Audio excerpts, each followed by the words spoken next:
All right, everybody, welcome back to the Rutgers Rant. All three of us are here in May. Not sure how many chances we're going to have to talk this month, fellas, so we're going to jump on anything we got. And right now we got, what do we got? We got the AD search finally. We're going to talk about that. Actually looking for an athletic director. How exciting. We've got another basketball portal edition. I think we're going to be a little bit more enthusiastic about this one than we've been. We've got some football portal news. Where do you guys want to start? What do you got? What do you want to do? Well, I'd say, go ahead, Pat. You have listen, I'm ready for the sharpshooter talk. But let's start with the AD. I think that's probably the most important topic we got.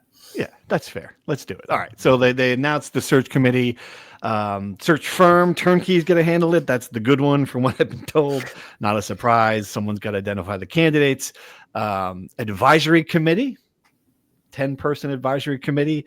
Oddly enough, none of the three of us did not make the list. A little disappointed there. I thought for sure they would seek our expertise. So we're going to give it to them now. Hand over our expertise on this. I will say this, and I don't know if you guys looked at the advisory committee. The one thing that concerns me about this, tell me if you agree, there are 10 names, and I'm not sure that 2 of them could properly frame a question about what's going on now in college sports. Like, NIL, about everything, about dividing up the pot of money, about revenue sharing, about the house deal, about the settlement, about running a modern athletic department. And I just looked at these 10 people and I'm just kind of like, all right, are they qualified to tackle this? It's my one concern about this. Did you guys feel the same way? Well, first of all, why would they put us on the committee and pay us? I don't know if they get paid, actually. I shouldn't assume that. But we're giving out this information for free. So it would be kind of silly for them to go out of their way to do that. I don't know. I think it's one thing, I don't know if the advisory committee are the only people advising the search, right? I'd imagine that Greg Schiano and Steve Peichel and people that actually, not to say the only people that matter, but the only people that matter are going to have their own input on the process. Let's hope so. Yeah. Right. The only coach on the list is Meredith Civico, which, I mean, she's built a great program in field hockey. I can't imagine they get a big part of the pie as far as revenue sharing. So I don't know. It's hard to know who has impact in what because this process is so opaque. My question is does the fact that they finally started the process 9 months after Pat Hobbs abruptly resigned mean that they finally finished the presidential search, which is already delayed based on their timeline that they announced, which was late April? I have no idea. And I don't even know if Turnkey is the good one. I think this is the first time the Rutgers uses Turnkey because they had used another one for the Pat Hobbs stuff. So did that one not do well? And now they switched.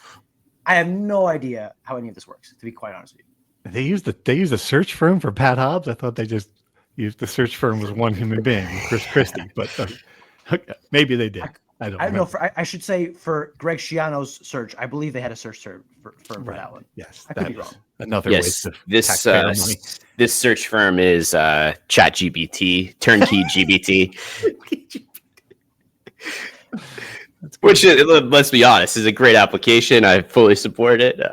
Let's see what we're going to put in. When you guys talk, I'm going to put in hire Rutgers athletic director in ChatGPT and see how that goes.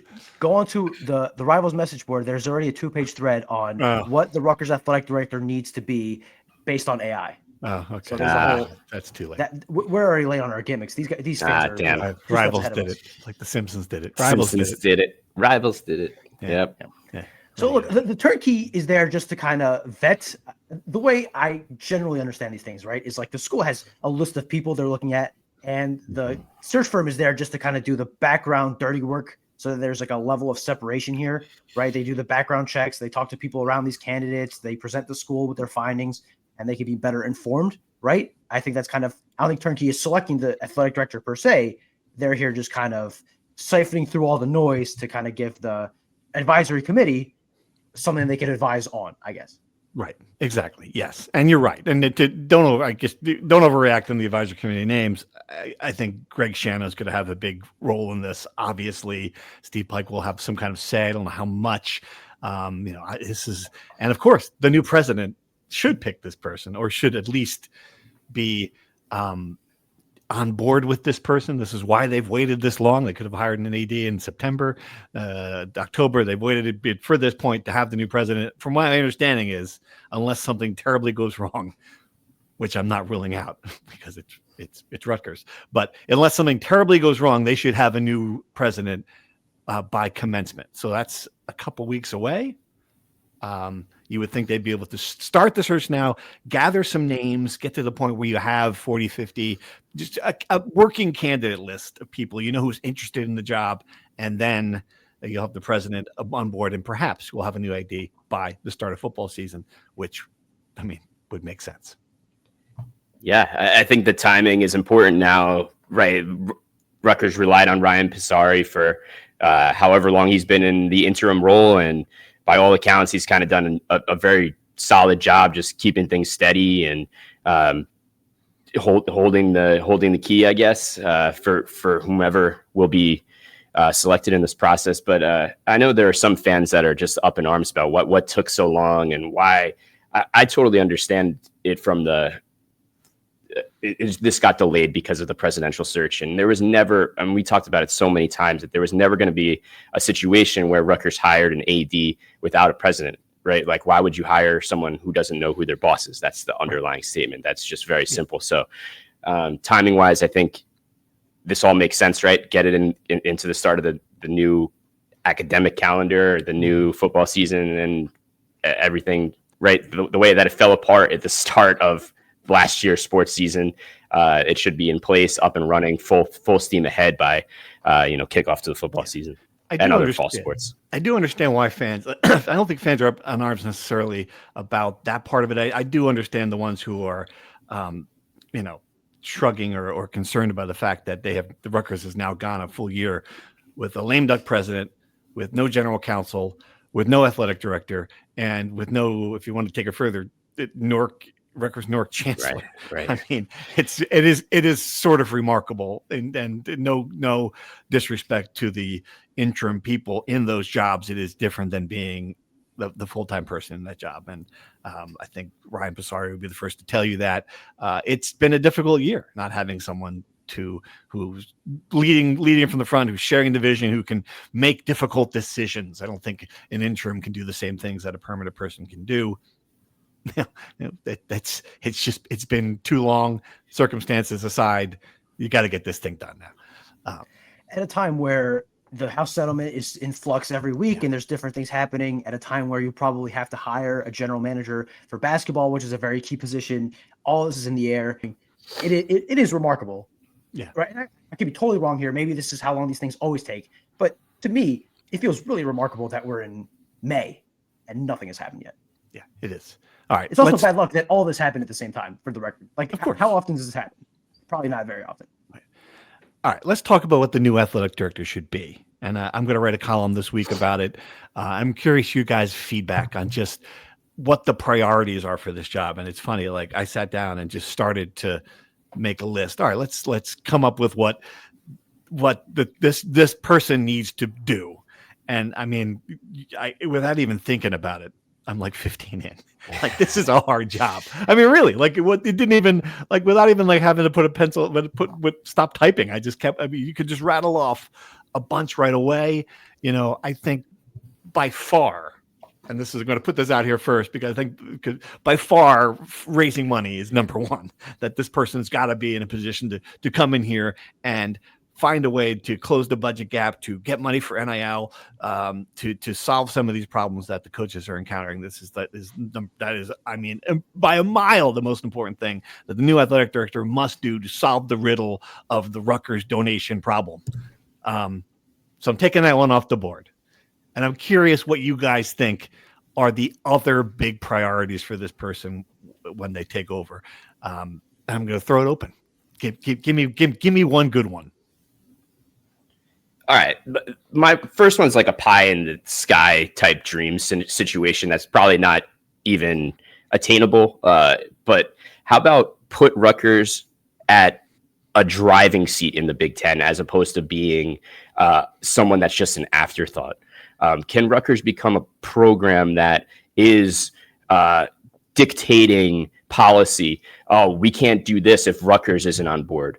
That's I don't know how you get there, what has to happen, but it just feels like Rutgers is the rest of the country, the rest of the Big Ten is like, well, why do we have Rutgers in the Big Ten? What is Rutgers bringing to the table? The idea for this one is to make Rutgers a valuable commodity in the Big Ten and a school that the conference can't exist without. To build on Pat's, like being proactive instead of reactive. You know, it always seems like Rutgers is kind of waiting to see how things happen before doing anything. And NIL clearly is a prime example of that. Like what would have happened if instead of, waiting all the way in the back of the line, Pat Hobbs and his administration had been in the forefront of NIL, like things could have been radically different. And mine, while Pat is pie in the sky, I'm going to the most basic level possible. Do not commit any sort of scandal.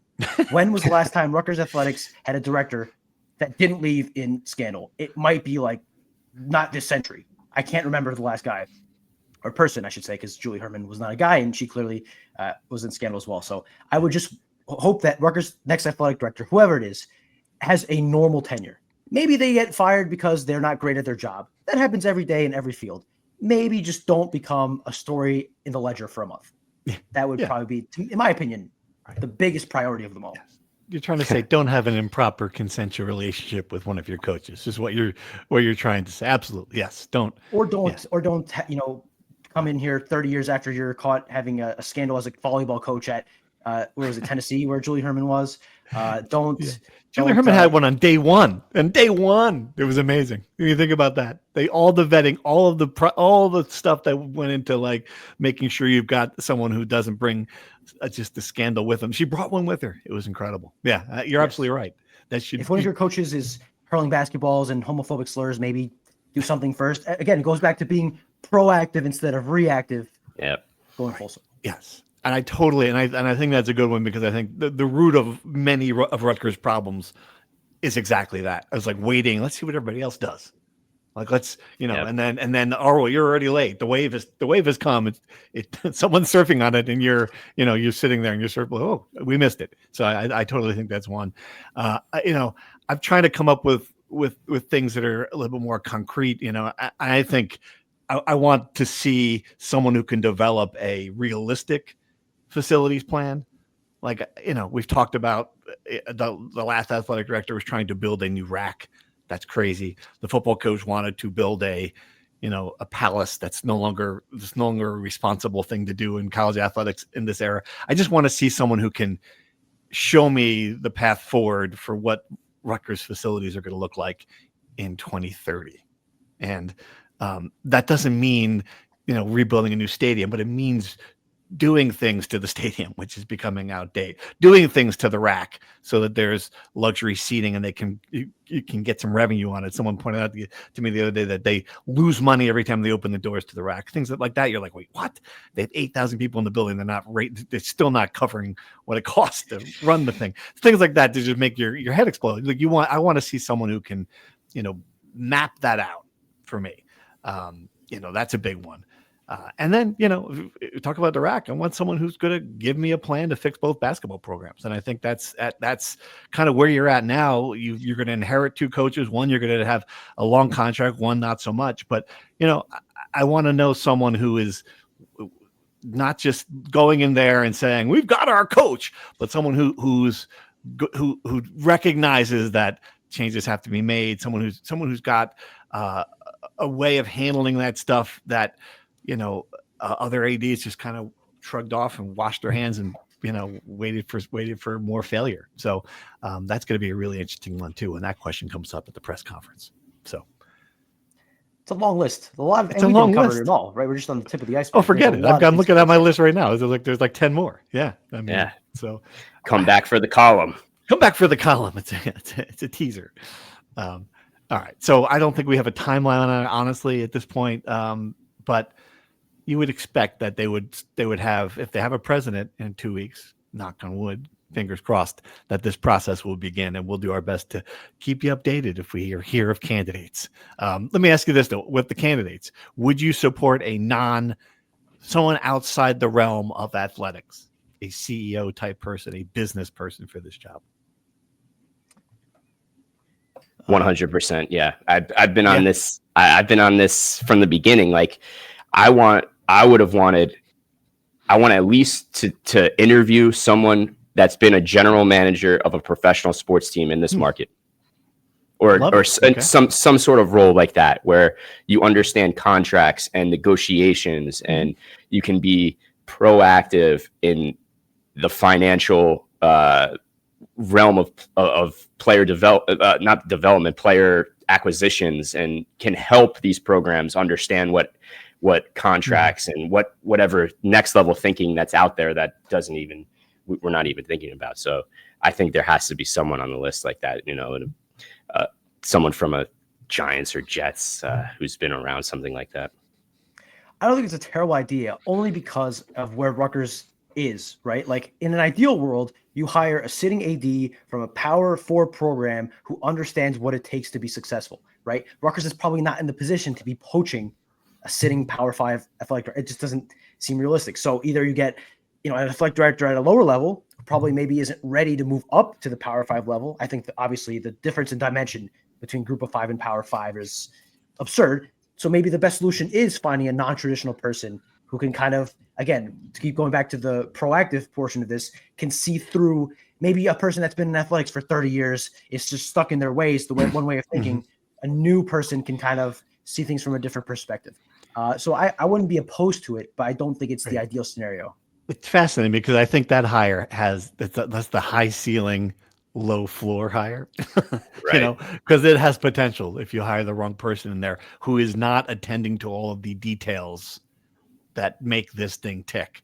And if they do that, Sure. you better lock down some people like Ryan Passari, people around who understand. You better bring in a couple other deputies, people who understand how to get this, the day-to-day functioning of this thing, of this world. So good point. Yeah, I think that's important. But right, you've had Ryan Passari for over a decade now, a year in this role.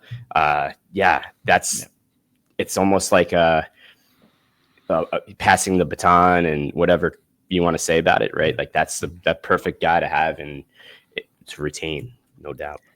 I do think the very important thing here is someone with experience at a football school, like football experience. Pat Hobbs came from Seton Hall. They didn't have football. It was a whole different dimension. And clearly we saw the growing pains, so to speak. So I think someone who understands how to lead a department that is driven by football. Football is, again, the most important thing here, and that the success of football will determine the success of the department. So we need someone who, one, understands that, and two, can help drive that further towards success. And that's the one thing. It's funny, like on the list of the 18 things this guy's got to, or woman has to take care of, is football is the stable thing. And you want someone who's going to be able to support that, who work with Greg Shannon. I don't think he had a relationship with Pat Hobbs. Certainly not a productive one, not one that helped Rutgers or helped football.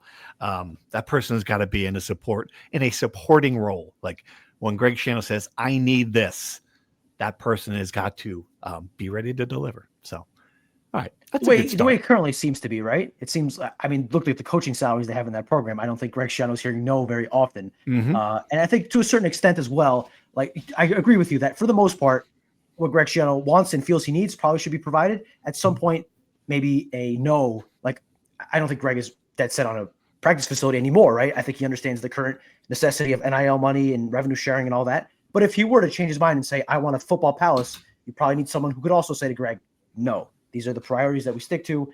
I don't think it's going to be necessary. I think Greg very much understands what is necessary more than anybody else, but that's just kind of a thought to throw out there. All right.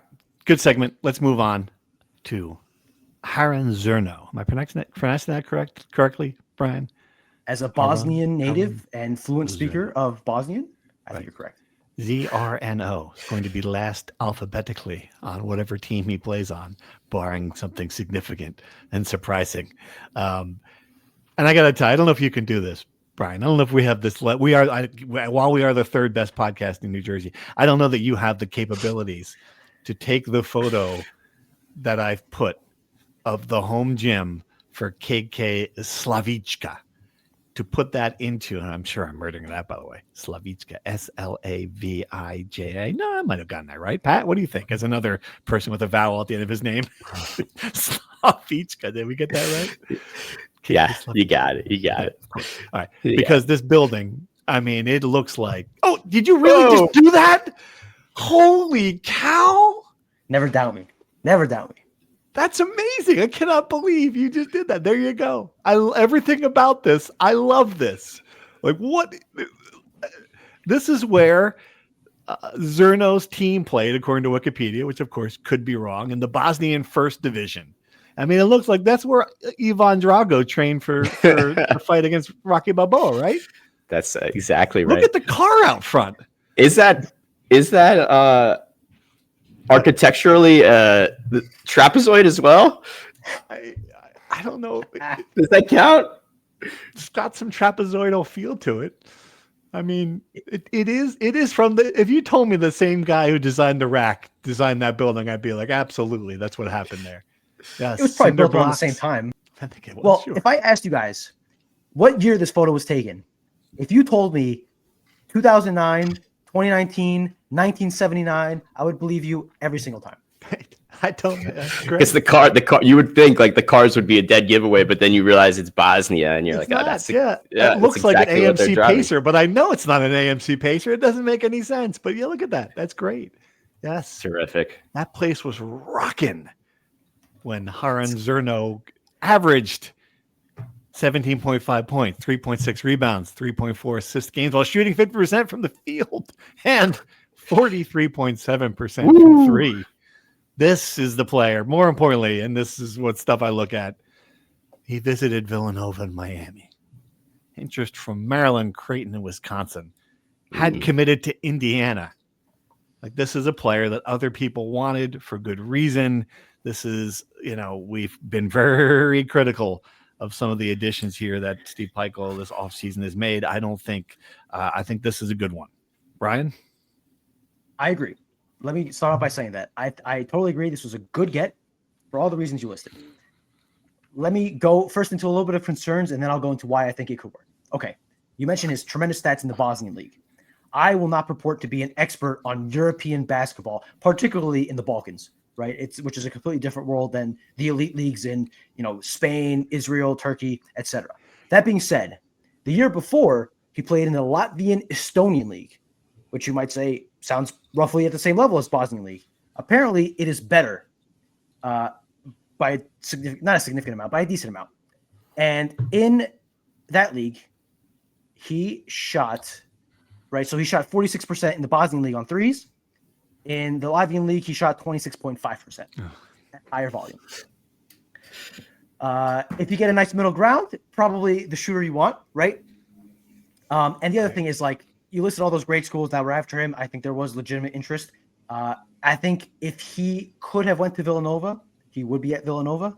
I'm not entirely sure that was my understanding is that Villanova wasn't ready to meet the number that he was asking for, NIL-wise, right? And I don't know if Rutgers met that same exact number. But the other thing is a matter of roles, right? You mentioned him committing to Indiana. I don't know if Mike Woodson, if he's still there, would consider Zerno a starting player on his team at Indiana. I think he'd be at best a role player. Whereas here at Rutgers, he's going to be a starting player and might be depended upon to be the leading scorer for this team, right? That's a big difference in role. I'm not quite sure he's at that ready to be that. Although he's going to be 21 years old and has played professional basketball for 3 years, you think that he would be. And the last thing I'll say, the thing is, his thing is, number one, a sharpshooter, right? That's his number one best attribute, is that he can shoot the ball from three. This feels like a kid that when Rutgers felt like it was just one shooter away, Rutgers has been one shooter away for 20 years probably, but when they were one shooter away, this is the guy you'd want to get. This is the guy who can fill the bucket. Right. Now that Rutgers is more than one shooter away, I'm not sure he can kind of fill all those requirements. And the other thing is, last year we saw the lack of ball movement, the lack of creation on the offense in half court. I'm not sure. This isn't a guy that's going to create for himself. He's going to need someone to create space for him to take open threes. And if you look at the rest of the roster, I'm not quite convinced there's anybody that can do that for him. Yeah, well, there you go, Pat. Once again. Listen, you guys teed this up for me. Fonseca saying that using the word sharpshooter just flows perfectly into here. So I did not jot down the names of guys that have been labeled sharpshooters that have committed to this program in the last 5 years. However, institutional knowledge, I could run through a few of them. And the only one that's actually been a legitimate sharpshooter was Cam Spencer. And I can at least think of 5 others that were tagged sharpshooters. Zach Martini, Noah Fernandez, PJ Acuff, Hayes, Issa Cham. Right. So Oscar Palmquist was an international sharpshooter. So I get very skeptical when I hear that term. So anyway, that was my spiel. Right. Maybe he'll prove us wrong, but I think that is always a little bit of a concern. How good of a shooter is this person actually going to be? You watch the elite teams and they all have one. Rutgers, as Brian mentioned, has not had one.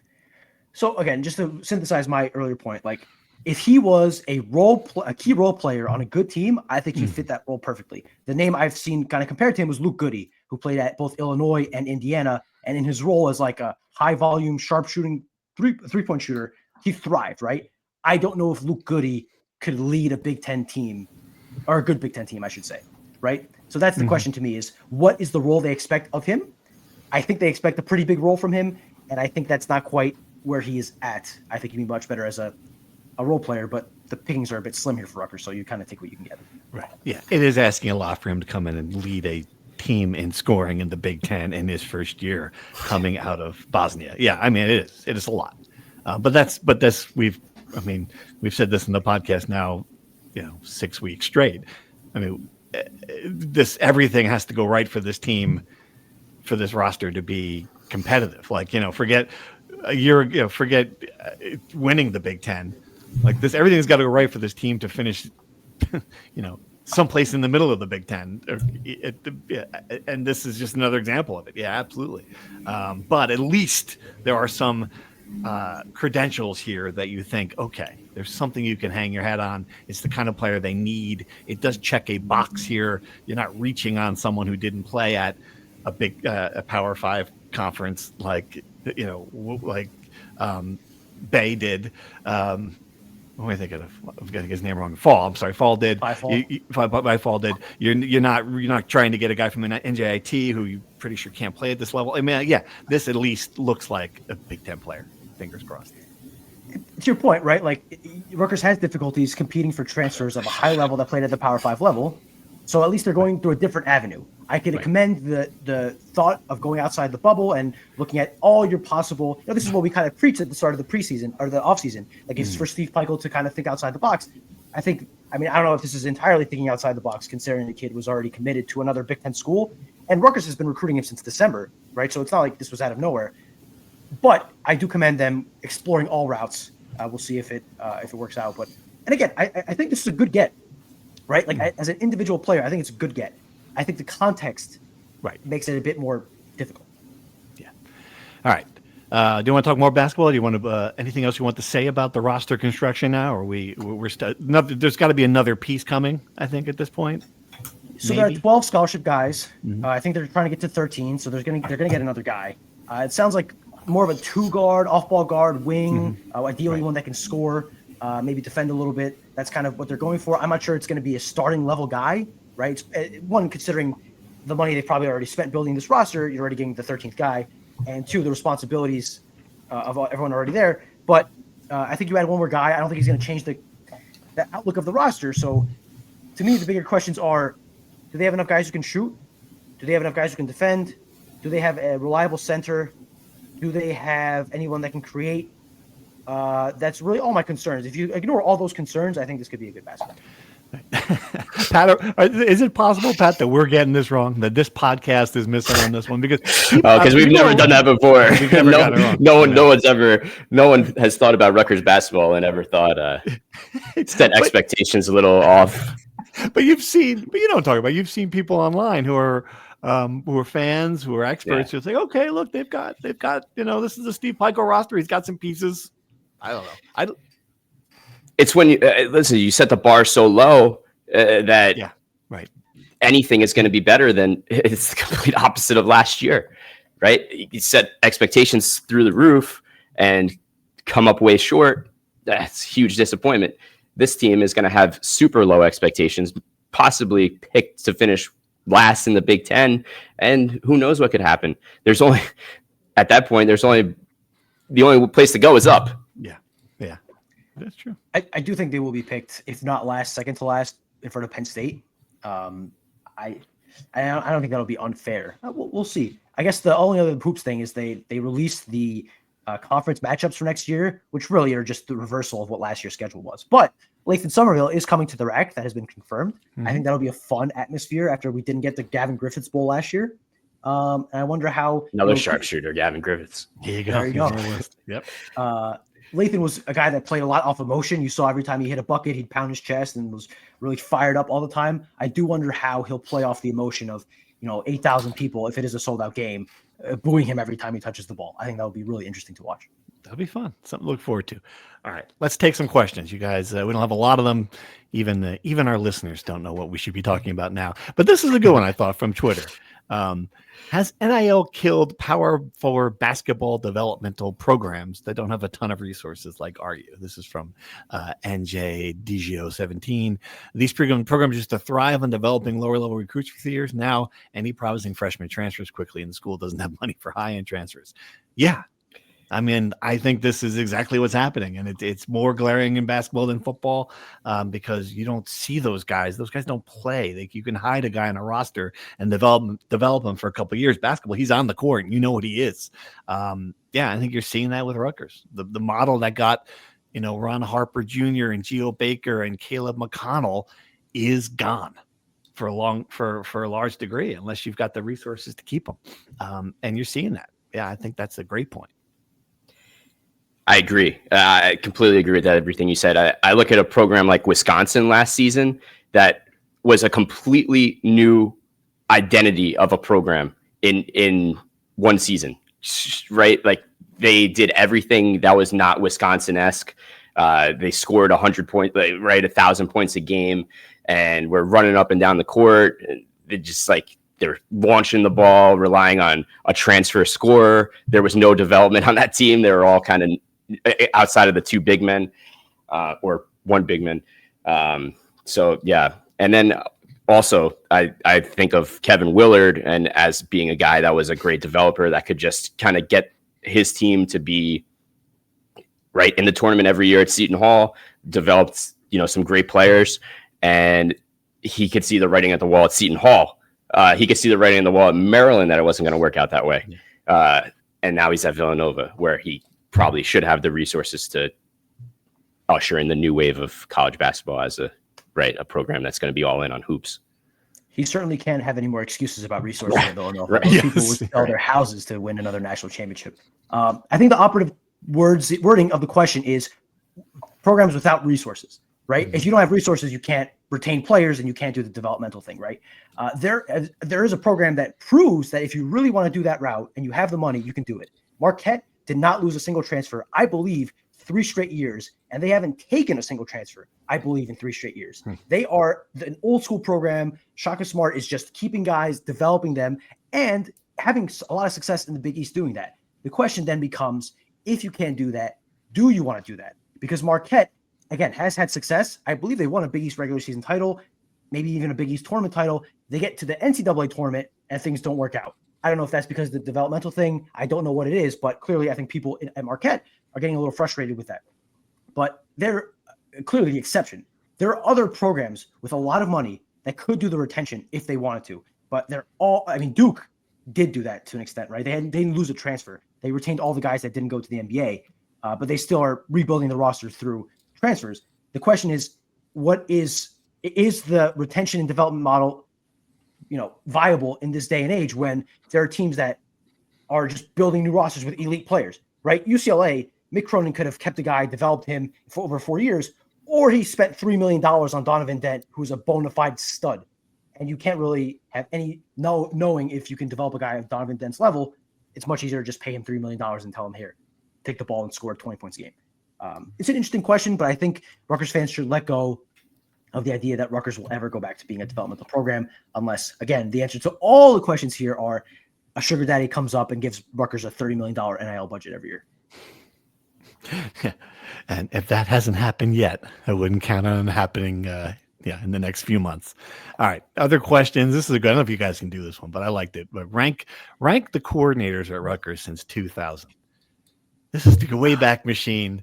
And this is, I'm going to start. That's the question from Ben Weiss on the Twitter. Let me start with this one. Can you tell me who the coordinator was on the 2006 Scarlet defense, the defensive coordinator on that team? Was it Greg Shannon? Yeah, good job. It was, yes, because I went back and looked at him like, I can't remember who it was. And of course, I can't remember who it was because the person did not exist based on the media guide. Yeah, Greg handled the defense in that year. So that's just a taste of kind of those early days. I don't think there's many you can pull out from that. I certainly think McNulty from those days, he was offensive coordinator from 06 to 08. Those are the best offenses Rutgers has had.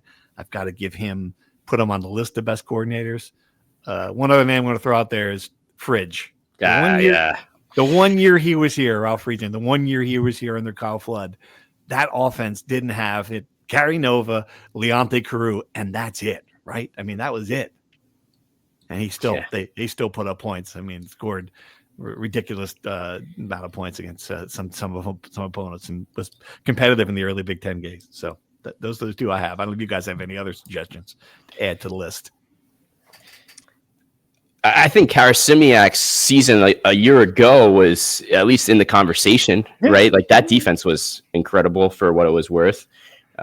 He'd probably be the best bet on the new Shiano staff. Like if you were to identify one person, although I think Shiraka is going to be in that conversation based on what happens this year. I would say Shiraka already is. I mean, think he is? The way he turned around the offense from 2 years ago to last year was very impressive. I thought we had, if you pulled us 12 months ago and said, what is the ceiling for the Rutgers offense? I'm fairly certain they surpassed that. Yeah, absolutely. Right? No question. I certainly think Shiraka. The issue here with me is like, I cannot remember. I can remember the offensive coordinators, McNulty, like you mentioned, Shiraka. Like, who were the defensive coordinators during like Greg 1.0 aside from Greg? Those early days, I really don't remember either. It's so funny you mentioned that. Like I remember Craig Versteig. I mean, I remember some of the offensive guys, but I don't in the early days. Now, was Frazier a defensive coordinator back then? That's funny. That sounds right. Yeah. I have to go back and look at that. I wasn't around the team as much.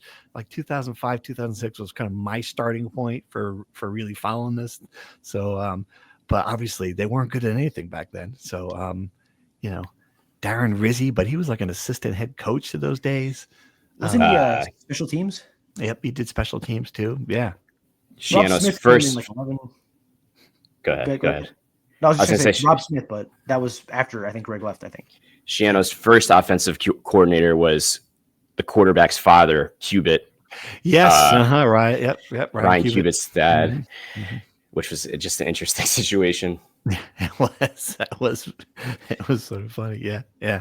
So good question. And it does illustrate, like, for all the talk of coordinators. And then Greg went through not just Greg, but after Greg, every year there was a new there was like 8 straight years where there was a new offensive coordinator. I mean, right.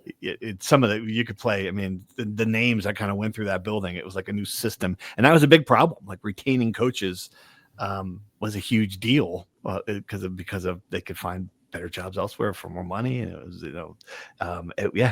was that was I remember that every year we wrote that story about who's the coordinator now. Yeah, and then there were some gems like Drew Meringer. There were some. I mean. Yeah, the Ash years that were not successful. The other side of the coin.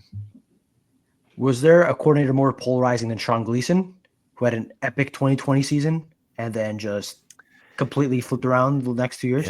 Yeah, polarizing? No, he might be the most. Yeah, because you're right. I think people looked at what he did the first year. You thought, oh my gosh, look at this guy's a creative. Outside the box thinking, dude, considering especially how bad the offense was the year before. But then that didn't last clearly. That the shine kind of went off that very quickly with some questionable calls in big games. I know we didn't rank them. I think we could all agree McNulty 06 to 08, number one, right? I think probably, yeah. He's in the top 5. Yeah. I think that To me, he's number one.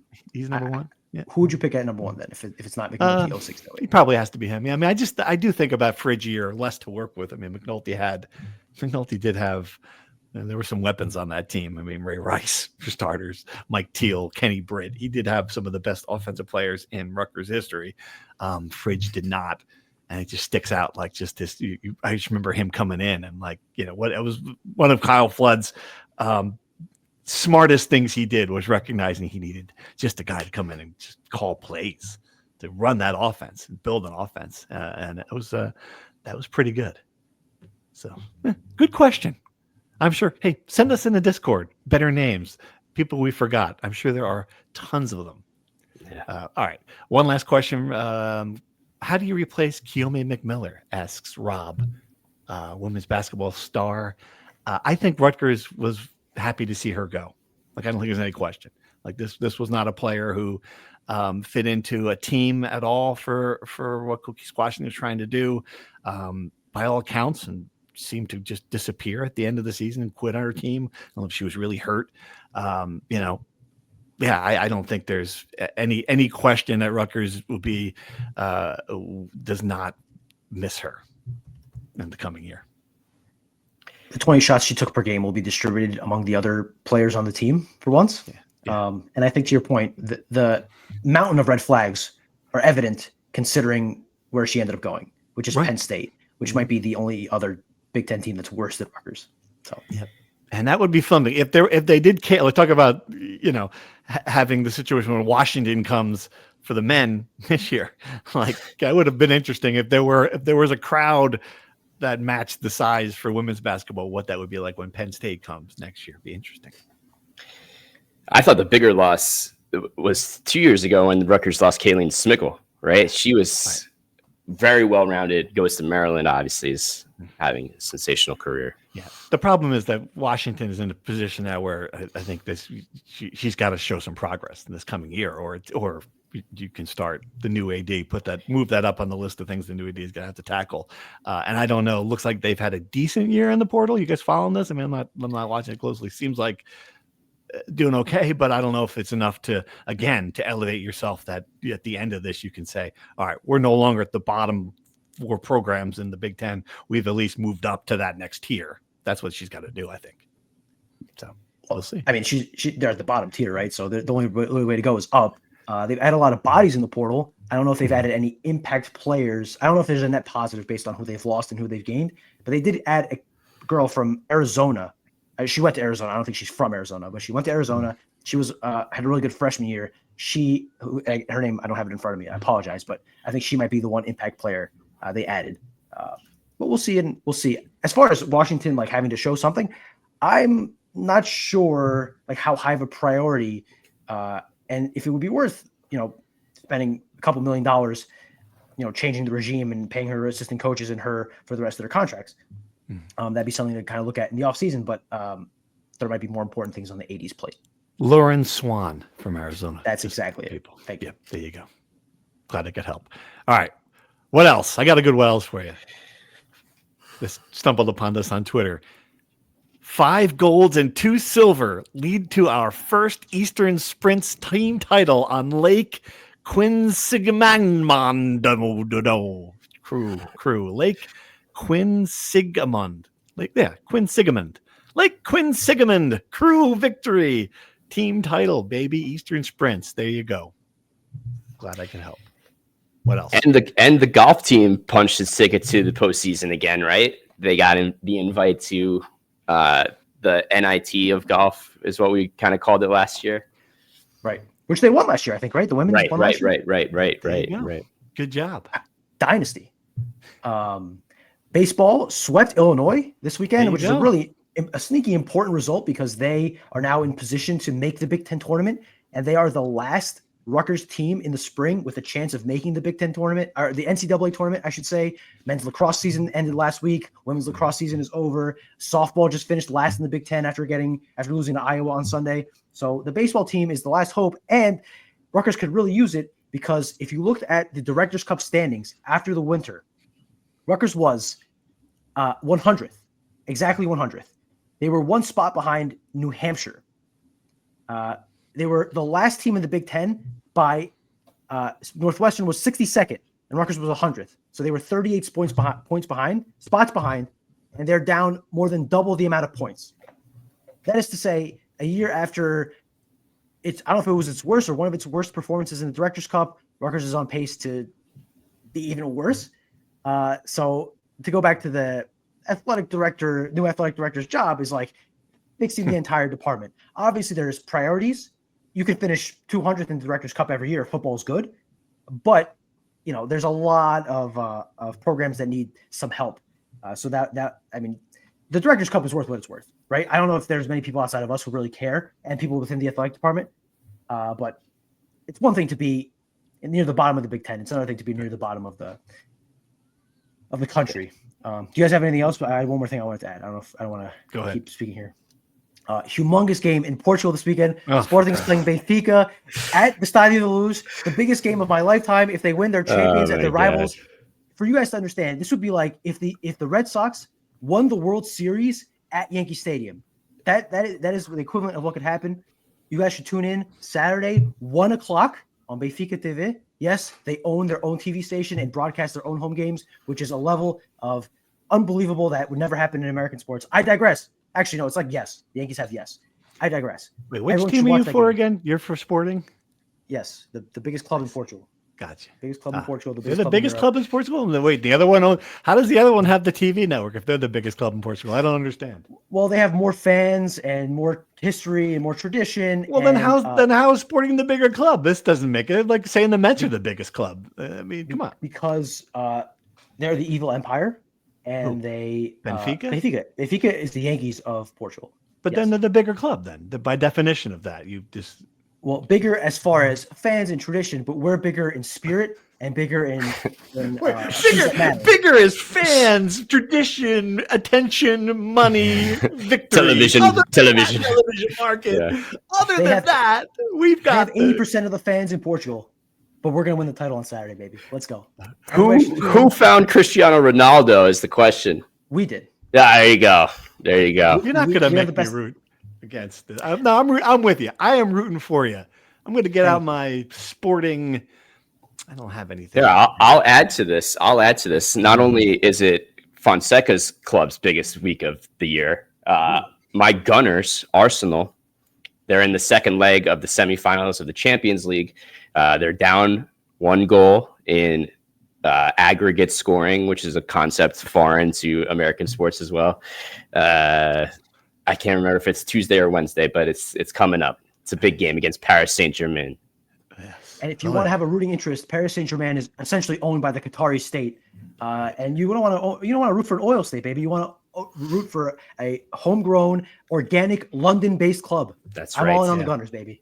Let's go. Okay, the only soccer team I root for got its ass kicked in Verona, 7-0. The Montclair United blue team was not pretty in the rain, driving rainstorm. Verona. If you're from Nutley and you lose to Verona in that fashion, it's just not good. If it was a sunny day, they would have won. Long car ride home from Verona. All right. Let's end on that. Soccer talk. It's May. We'll come back and we'll see how Brian's feeling about it. Is Sporting going to win? Are they favored to win this? I think Sporting, and being completely serious and objective, I think Sporting is the better team. I think playing at the Estádio da Luz in this moment is just enormous. The way it works out is this. If Sporting wins, they win the league. If they tie, they enter the last week of the season with a humongous advantage. If they lose by 1, we're going into a potential tiebreaker scenario. If they lose by 2 or more, they lose the title at the Estádio da Luz, which would make me just unbelievably depressed. So if you want me to be happy for the next 12 months, watch the game on Saturday and root for Sporting, baby. Please. Okay. It'd be the happiest moment of my life. No, without question. If they win on Saturday, it would be the happiest moment of my life, maybe for the rest of my life. So a lot is riding on this game. Man. Okay. So, yeah, I guess I have no choice but to root for Sporting then. I don't want to come onto this podcast and Listen to that. Pat, are you going to root for Sporting? Of course. Of course. It's just, He's wearing Sporting colors, baby. He's wearing the green and that's white. right. That's right. Green and white. All right. Well, on that note, folks, thanks for listening. We'll be back with or without a happy Fonseca to talk some more Rutgers eventually. Bye-bye.